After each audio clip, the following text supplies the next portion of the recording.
You could almost sum up the Bugatti philosophy in the motto of its founder: nothing is too beautiful and nothing is too expensive. In the 108 years since Ettore Bugatti established his iconic automobile brand, the maker of the world's most exotic hypercars has lost none of its association with power, luxury, and access.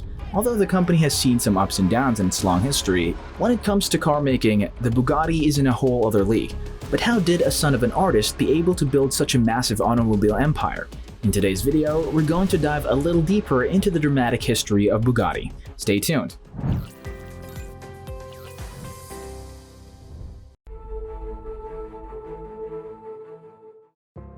Ettore Arco Isidoro Bugatti, the founder of the Bugatti Automobile Company, was born in 1881. His father, like many other parents, wanted him to carry on the family tradition and pursue an artistic career. Ettore studied sculpture at the Fine Art Academy in Brea in order to please his father, but it didn't take long for him to realize that this wasn't the right path for him. By that time, he had developed an interest in engineering. And, in an early version of Pimp My Ride, a 14-year-old Ettore modified a motor tricycle given to him as a gift. Recognizing his son's potential, his father quickly decided that he should receive standard education. Ettore, then 17, began an apprenticeship at Prinetti & Stucci, a Milanese company that made tri- and quadric cycles in 1898. Here, he built his first motorized tricycle, Type 1. While he never received a formal engineering education, his artistic studies instilled in him a creative way of looking at the world. Ettore quickly moved on to designing cars after this achievement. Despite the fact that his first prototype was never commercially produced, it sparked a lot of interest. He had his first four-wheeled automobile ready 2 years later.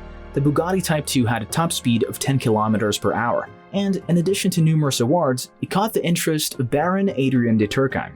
He offered Ettore a job as a vehicle designer and developer at the Lorraine Dietrich car factory in Alsace.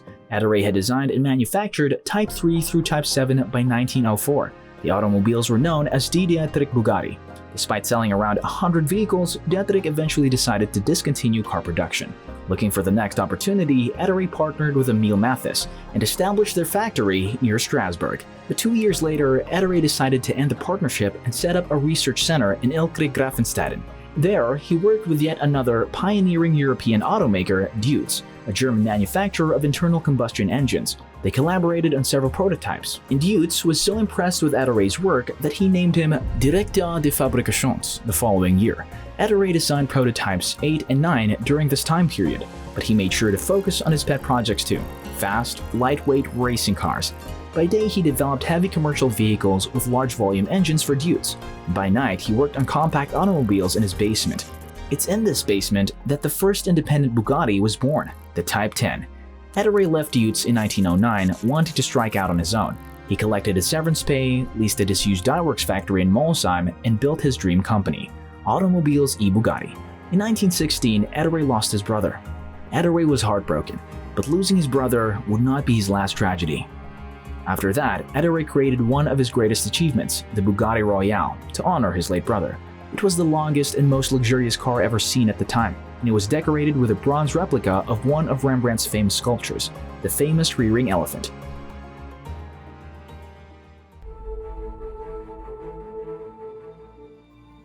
Jean, Ettore's eldest son, assisted his father in the design of the Bugatti Royale and Type 57 models. They were extremely close. Ettore produced some of the most extraordinary cars ever made over the next several decades. There's no denying that his creations were works of art. This explains why his most well-known creations were pure hedonism on wheels. After El Nice set record after record at the first ever Women's Grand Prix in Montlhéry in 1929, Bugatti sent her a message asking her to be their driver. She accepted and rewarded them right away by winning the Actors' Championship in their car. She went back to Montlhéry later that year. This time around, it's in a Bugatti 35C. She set a new female land speed record of more than 190 km per hour. Her worldwide fame grew over the next few years.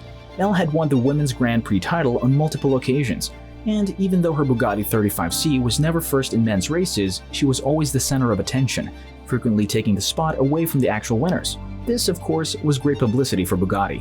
In 1939, Ettore designed and manufactured 80 Bugatti rail cars. They were extremely profitable, and they supported him in overcoming the Great Depression and preventing his company from going bankrupt. However, 1936 marked the beginning of the end.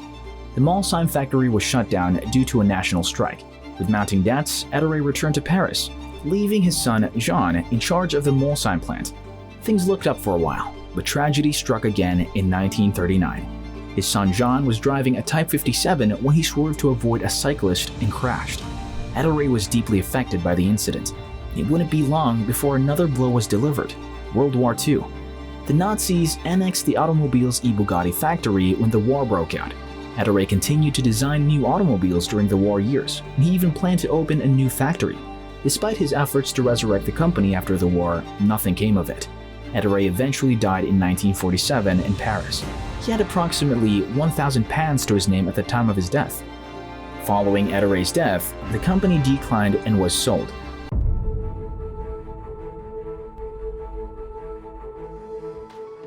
Romano Artioli, an Italian entrepreneur and car dealer, purchased the rights to the Bugatti trademark in 1987 and established Bugatti Automobile in Campogalliano. The Bugatti name was then purchased by Volkswagen in an all-stock deal in the late 1990s, and the company was relocated back to Molsheim. Volkswagen recently acquired Rolls-Royce and Lamborghini, and they were well aware that a thorough revival was necessary. They wanted to create a vehicle that was both powerful enough to exceed 400 km per hour and stylish and comfortable enough for a trip to the opera. In 2005, the Bugatti Veyron, a super sports car costing more than $1 million, was unveiled. It was one of the fastest production cars in the world. Today, Bugatti's absurdly expensive hypercars are worshipped by many. The brand is known for producing world-class cars, and its prices are typically higher than those of its competitors. It is due to the fact that they are exceptionally well made. This is most apparent in the Bugatti Chiron, which is built without the use of conveyor belts or robots except for the engine.